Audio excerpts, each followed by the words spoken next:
विराजित मुनिश्री के चरणों में मंदिर बना। देवलोक की सभा भरी हुई है। इंद्र अपने आसन पर विराजमान है। देवताओं में चर्चा चल रही है।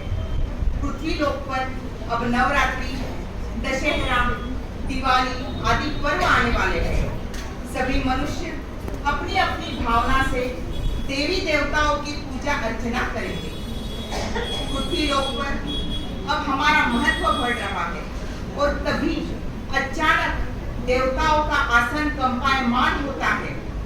देवतागण समझ नहीं पा रहे हैं कि यह क्या हो रहा है। न कोई शत्रु है, न किसी देवता से युद्ध की घोषणा हुई है, फिर भी अचानक यह क्या हो रहा है। सभी देवताओं में खलबली मची है। तपस्या के बल से इंद्र का आसन कंपायमान हो रहा है। ये देवानुप्रिय, ये क्या हो रहा है?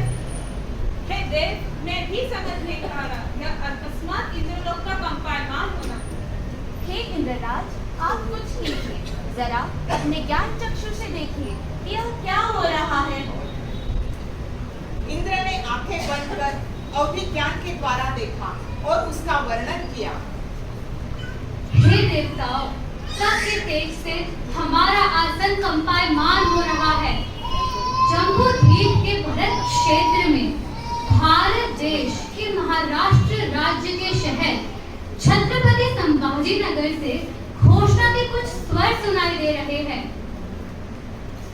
हे देवानुप्रिय, छत्रपति संभाजी नगर में यह कैसी घोषणा हो रही है? छत्रपति संभाजी नगर में कब अनुमोदना के स्वर गूंज रहे हैं। हे देवगण, आप सभी अपने ज्ञान चक्षु लगाकर देखें कि छत्रपति संभाजी नगर में आखिर क्या हो रहा है।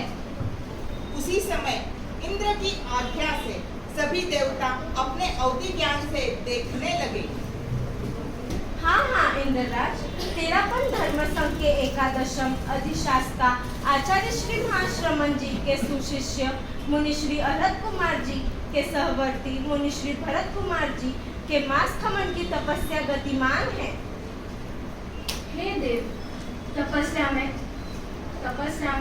शारीरिक बल का भी उत्सर्ग रहा है, फिर भी मजबूत मनोबल और दृढ़ संकल्प है भरत मुनि। हे देव, मैं ही देख रहा हूँ, मुनिश्री अरहत कुमार जी फरमा रहे हैं, मने तो रोटिया में ही राम दिखे, मारे शू तो तपस्या हुई कोनी। रोटिया खाता पीता नहीं जी दोरो होल लाग जावे, उल्टी हो जावे, तो तपस्या में होनो काई बड़ी बात है।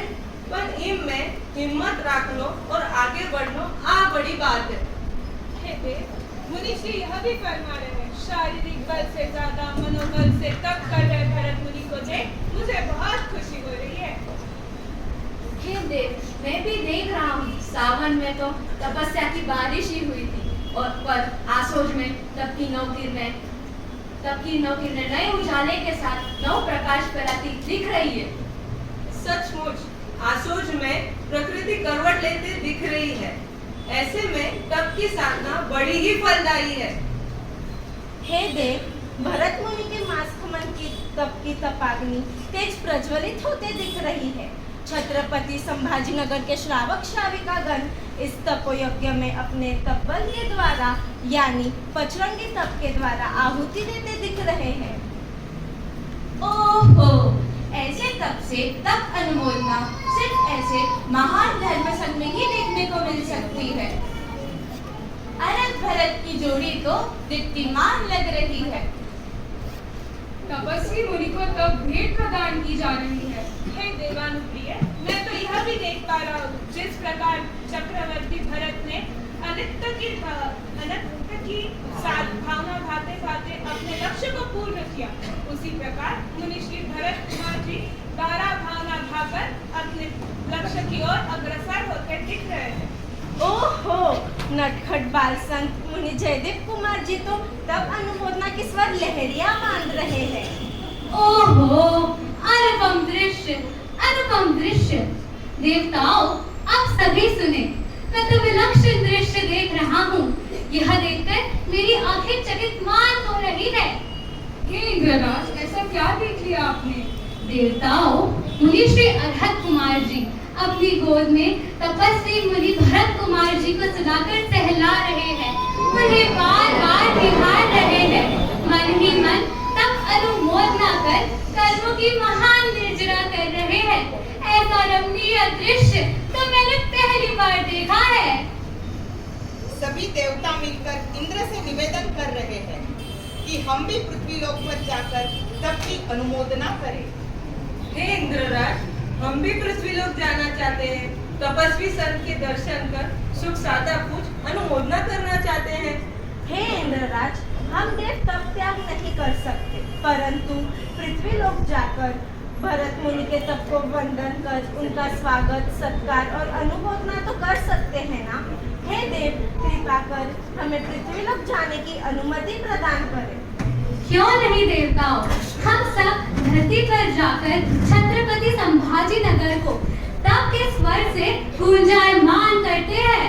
हाँ, इंद्रराज की जय, इंद्रराज की जय। सभी देवता मुनि श्री के दर्शन कर तब स्वर लहरी गा रहे, तब का अभिनंदन कर रहे हैं। तब के समक्ष देवता भी वंदन कर रहे हैं, तब के समक्ष देवता भी वंदन कर रहे हैं।